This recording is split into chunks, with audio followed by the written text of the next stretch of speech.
Well, hello, Northaven family. It is wonderful to be with you today. This is Connie Marshall, and I have the awesome privilege of interviewing two of my just dearest friends in the world, Tim Wallace, and what's your name? Oh, Bob Roton. So we're here to just find out a little bit more about Bob and Tim. Maybe we'll uncover some things that we didn't know today. Uh-oh. So welcome. We're glad you guys are here. This Northaven voice thing was kind of Bob's baby. So I've been pressuring to get them to be interviewed.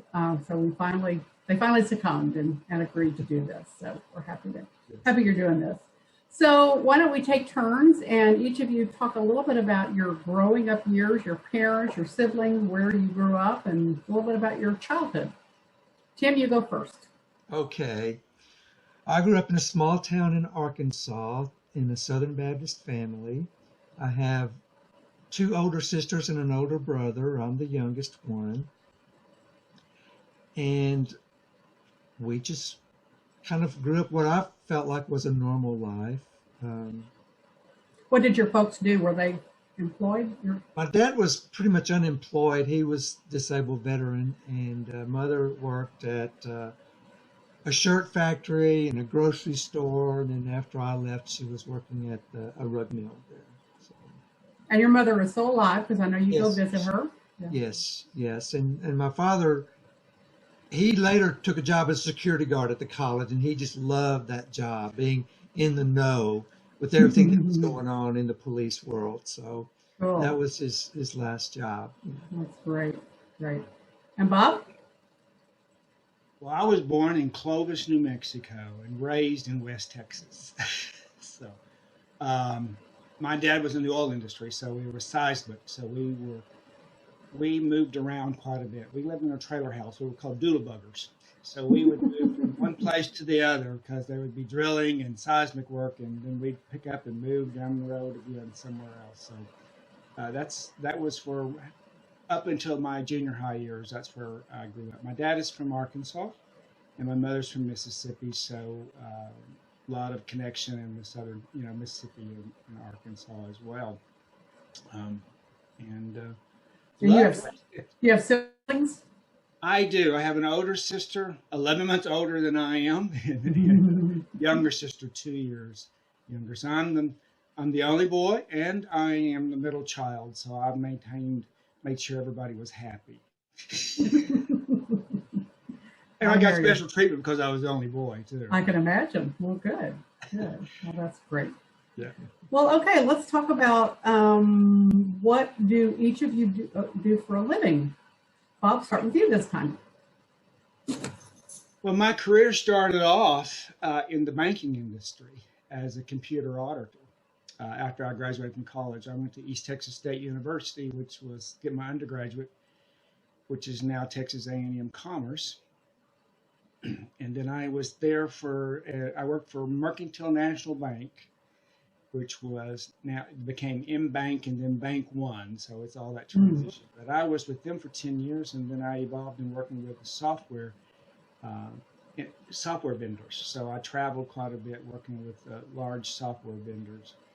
And that was my first career, first 25 years. And now I went back to school to get my master's degree at 50 years old and became a therapist, a licensed professional counselor. So I've been practicing as a licensed professional counselor since 2010. 2004. And then I was really blessed in working in the field as a therapist with the military.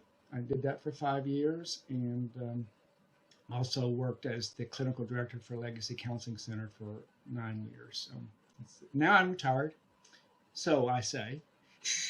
Now, I know for a fact that you aren't really retired. That's right. So I'm retired, but not retired. So I'm still practicing. I have a private practice in the Uptown area. Cool. And Tim, what about you? Well, I am a licensed massage therapist and a licensed massage therapy instructor. And we also have a business together called Dallas Health Helpers, where we work with nutrition and supplementation and helping people to have better health and to eliminate some of the problems maybe they've inherited from their family or things they've caused on their own through nutritional supplementation and just being healthier in many different ways other than just with nutrition. Great. So, how did you two meet?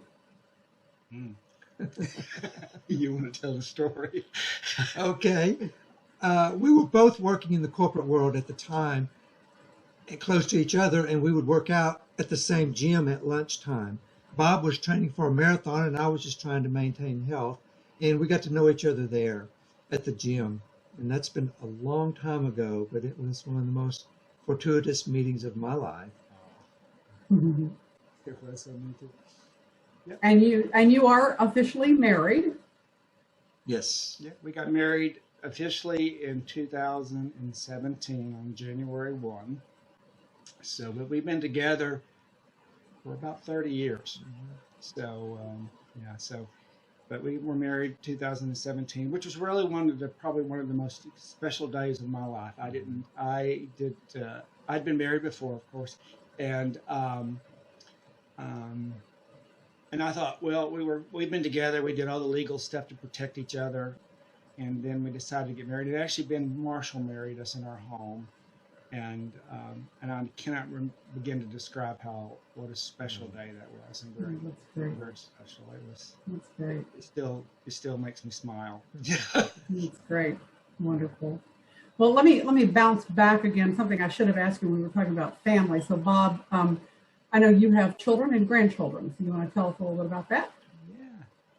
Yeah, I have two wonderful adult children. Ryan, who lives in Baton Rouge with his family. Nikki, our daughter-in-law, and we have two beautiful sons.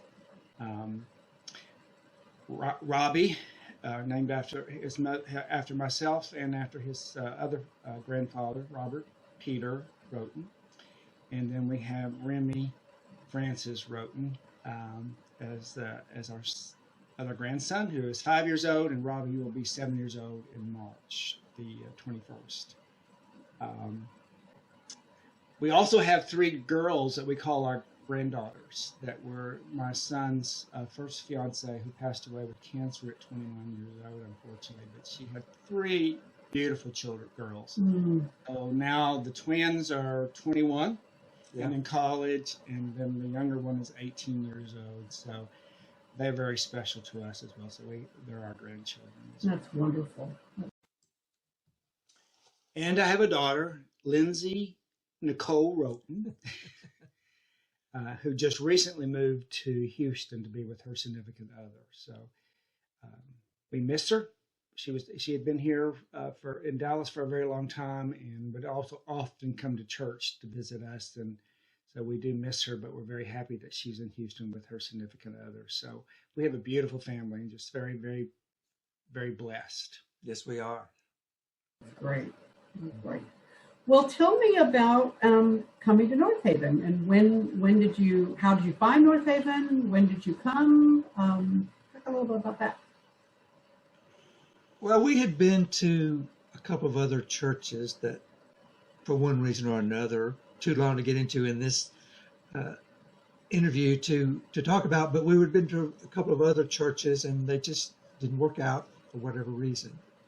And Bob had heard about Northaven, and so we just started visiting there. And when was that? Probably about 2008 or into 2008, 2009. And I started traveling at that time with the military. So I'd go work with the military, and I had to be gone for 3 months or 6 months at a time. So it became Tim's home. Because we were separated so much for 5 years. And Tim really connected to the men. There was a men's group at that time, and Tim really connected to it. I really wasn't that connected to Northaven because of my traveling. But it was really a blessing because it was a community of love that brought, that embraced Tim, because I had a lot of support with other people that I worked with, and so it helped us. It helped us through our relationship being separated at those times. Sure. Yeah. Well, that's great.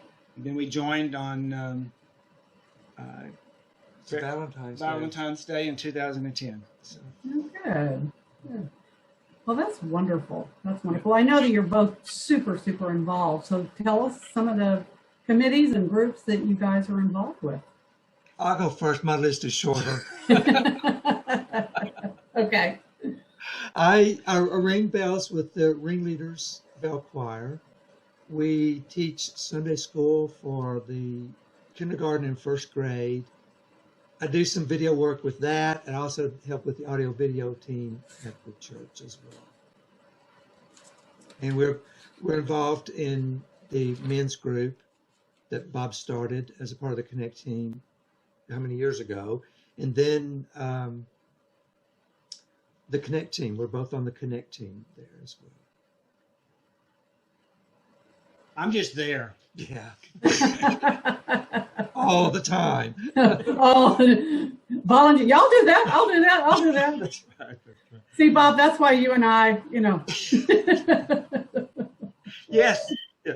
Someone asked a question. Yes, I can do that. Yes, I can do that. I'll do that.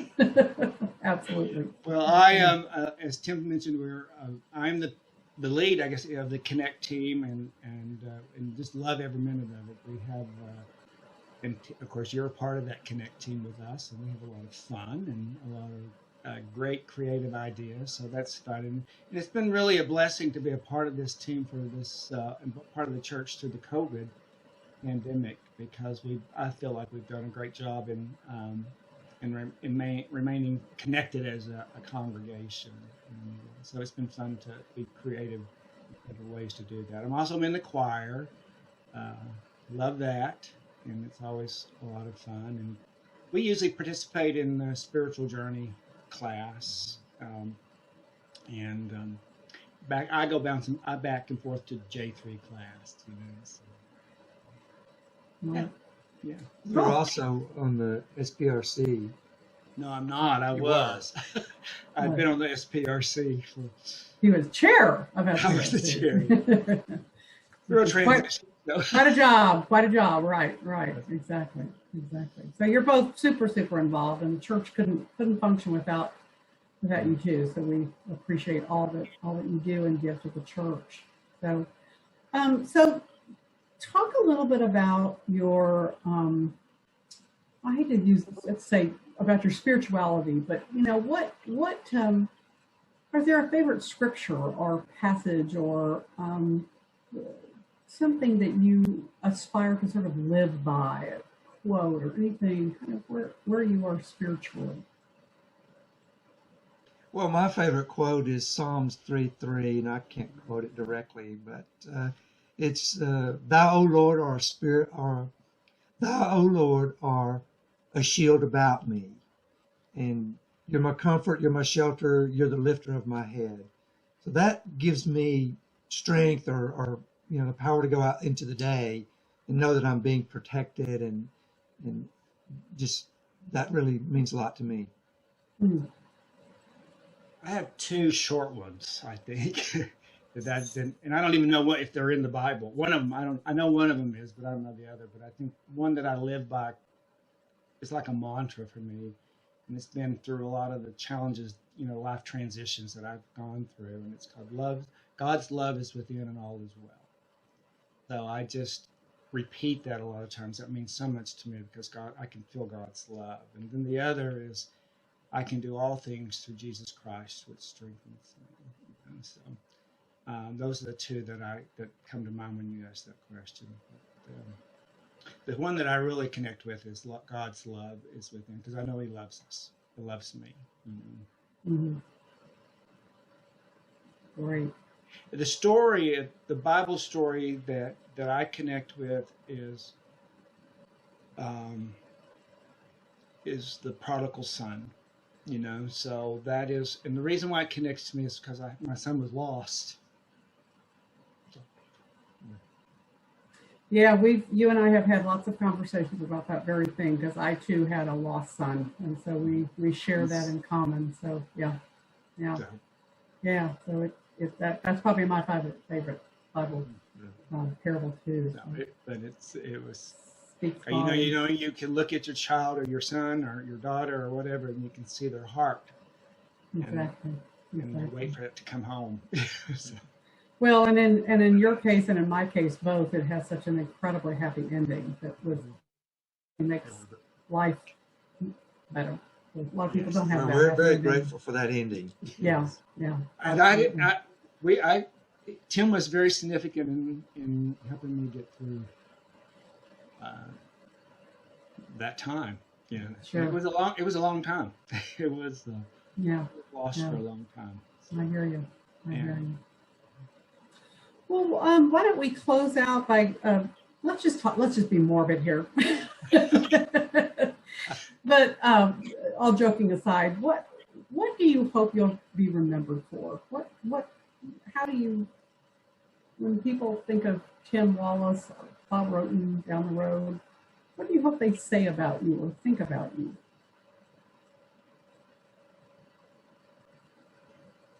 Well, I want people to think of me as someone who cared and who contributed to their life in some way or another.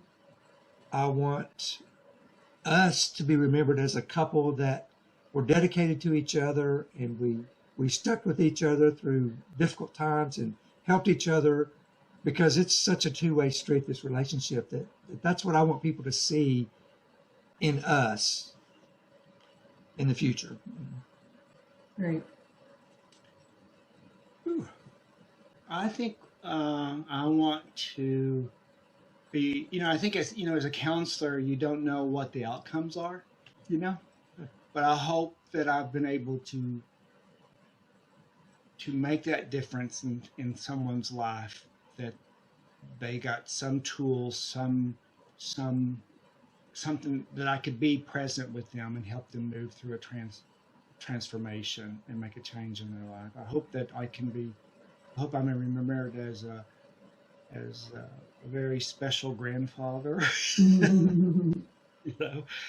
loving, and also a father that was present with his kids. So, and also that I was a kind and served people, that did the best they could to serve the community.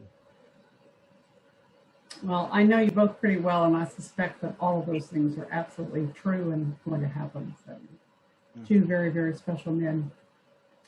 Well, we've come to the end of our time, and I think this has been wonderful to be together, and hopefully people have learned a little bit more about Tim and Bob, and maybe they didn't otherwise know. And I thank you so much for your time, and thank you for all you do for the church. You're just amazing, amazing people that we always know we can count on, and you love the church, and the church loves you. So we're so glad you're part of our family. So thank you. Thank you. Thank you. Appreciate you a lot. Thank you. Thank you. All right. Have a good one. Bye-bye. Bye.